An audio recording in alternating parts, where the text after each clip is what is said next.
All right, so the next thing you're going to do is you're going to change. This is right now, this like black and white checkered space is your, we'll call it your canvas. It's your paper that we're going to insert all your images in.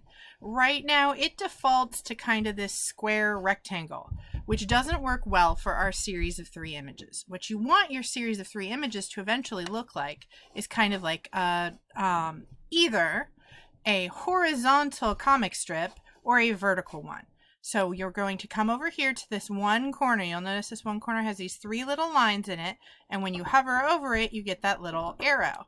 You're going to drag it. Now, if you want yours to be horizontal, you're going to drag it until you get a nice horizontal box. If you want yours to be vertical, you're going to drag it until you get a nice vertical box. So now I've got a vertical box. I think it's generally going to be easier to have them horizontal. I also kind of thought of mine as a horizontal, like comic strip. So I'm going to demo with this, doing it horizontally. If you want to try doing it vertically, you can. So you're going to get it horizontal, and then you're going to fill the space. And you're going to do this by getting a big shape. You're going to get a big rectangle. Either you can, I'm going to give you the option. You can do a rectangle, or if you want it to look a little bit more fancy, you can do a rounded rectangle. I'm going to do a rounded rectangle so you can kind of see what that looks like. And then I'm going to drag it to fill my entire space.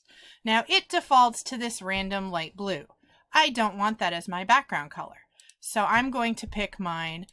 I would recommend something in the gray scale, but if you want to have fun and make it some wild and wacky color, you can do that. But you don't want to take away from your images. So that's why I would recommend something in this gray family, either black or gray, or if you're doing one of these colors, do something kind of in this darker row, just so that your pictures stand out against it. I'm going to go with my gray because I kind of like that gray. And that is the next step. So now you have a space to put all your images. So go do